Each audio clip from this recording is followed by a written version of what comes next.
The Locality Response is a group of people who, key people in different agencies within health and social care in the third sector, who are working in partnership, and we're kind of, through the locality modelling process, I suppose what we've done is built on the positive relationships that were already there informally, and kind of tried to build some sort of structure around about how people who may be known to one element of a service and require support from another, how they might be able to cross over and equally try and support people who might be not known to any agency but perhaps are picked up by, for example, community nursing but need some social work in.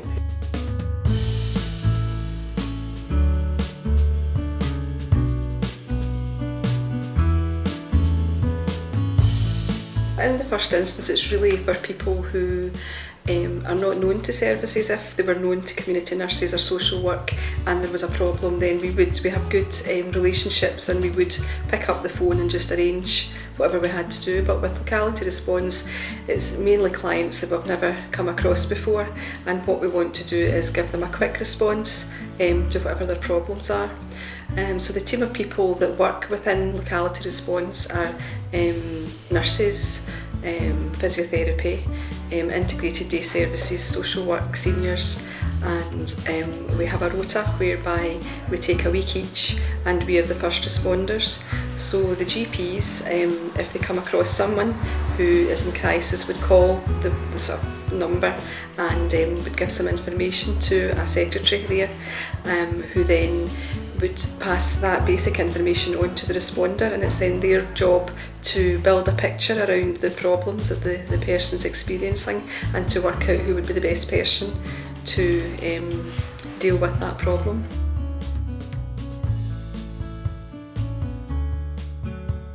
For instance, last week, the responder is the person that takes the call. Happened last week where we got a GP who phoned, and it was the nurse that called us to say that they had came across a lady who'd been discharged from hospital on the Friday, and this was a Tuesday, and when she went in, she found the lady was quite ill, and the medical examinations she could do and take bloods and that, she did that, but she also had ordered like a commode, but it would take a few days. But she came on to us to see if there was anything we could do, but we could access one actually quite quicker than that. So we did that, but she also said that the 84-year-old husband was struggling with the care of his wife. So we also then looked at getting home support. So a home support senior was actually sent out on that day to assess the lady to see what support was needed. But the nurse really did a good information of passing on that she also thought there was kind of financial hardship in the home, and it was a double bed and they only had one set of sheets. So we actually accessed funds for that, and that was all actually sent out to the lady on that day because she wasn't known to any services. So not only did we respond, and it would have been responded in the usual way, but it would have taken a lot longer, that the family got all the services that day, and we're quite pleased about that.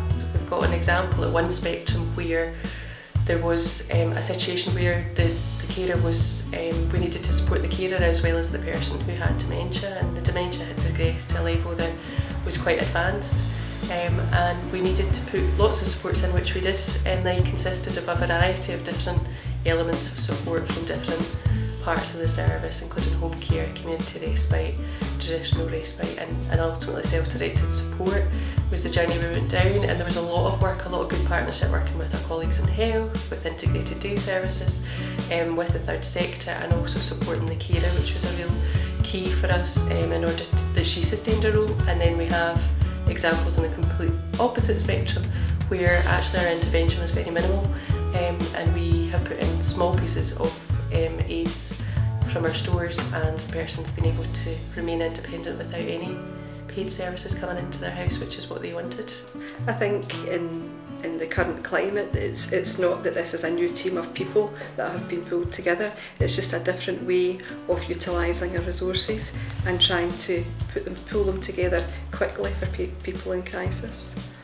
And I think the families, again, because often it is a crisis situation, their expectations are met better because, again, back to the outcomes for the person, they're seeing their relative being well cared for, and often there's been situations where it's been like safety problems, and by bringing all the agencies together and covering all the bases, then people feel safer and better supported within their own accommodation.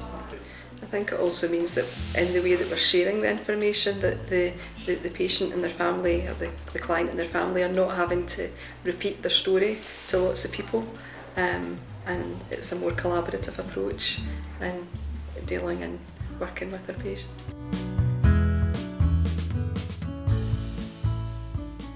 Well, the action learning's been really useful, just to learn that way, and it's something we would use in practice.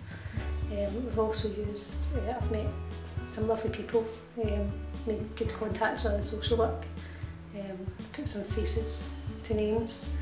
I suppose it's improved communication between particularly the social work and ourselves. The district nurses we've always kind of worked beside, but particularly social work. I'm much more aware of the voluntary sector now, what they can offer, the stresses, the kind of constraints on social work.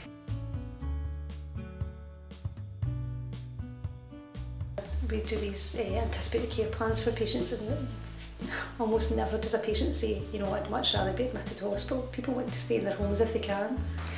I work for Voluntary Action North Lanarkshire. Voluntary Action North Lanarkshire are the third sector interface, which means we're the representative body of the third sector in North Lanarkshire.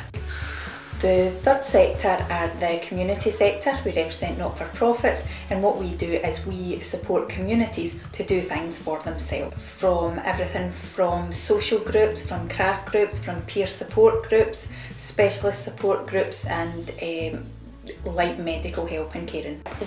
What the third sector tend to focus on is the preventative and anticipatory end of the spectrum, and all that means really is we focus on reducing isolation and loneliness. That's not only where our expertise lies, but that's predominantly where we've been involved in reshaping care and with the integration of health and social care.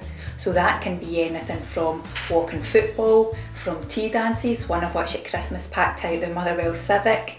It can be home visiting and befriending, that can be telephone wellbeing checks, there can be gardening done for older people, craft groups, dementia support groups, men's historical groups, and digital inclusion. There's absolutely masses going on, and what's happening more and more with the integration of health and social care is the statutory services are starting to refer more and more to community supports, and the community supports welcome that, and the statutory services see the value of it. And so do older people and carers see the huge value in just getting out and about. It gets older people and carers out and about. What that means is that they feel much more confident. They can get, in the example of walking football, they can get the benefits of physical activity. In the example of going to crafts or digital inclusion, they get the benefits from learning about digital inclusion, and therefore reducing their isolation and loneliness. Even when they go home, they're able to contact family abroad in an ever-shrinking world, and what that does is it really lifts people's well-being. If we can lift people's well-being and reduce their isolation and loneliness, they're much less likely to need to go into hospital. The sector are playing a vital role in the locality response model, in as much as we are really trying to stop people ever having to go into crisis. And the way that we're doing that is working with our statutory partners and making opportunities available to them that they can refer older people and carers to, and in doing that mean they'll never go into crisis. I think what we've done is we've created a strength where there was already an existing base. So I think the foundations were already there. I think what's been helpful is creating a more formalised structure around it, if you like, and inviting people in that probably weren't or always the partner agencies that we worked so closely with.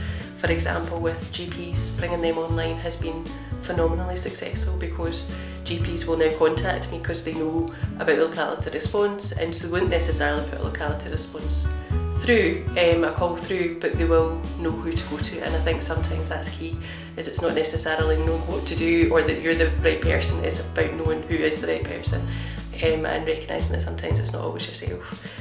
So yes, I think that's created a more positive working environment, and I think if we can move forward and carry that strength on, then definitely it's the way forward.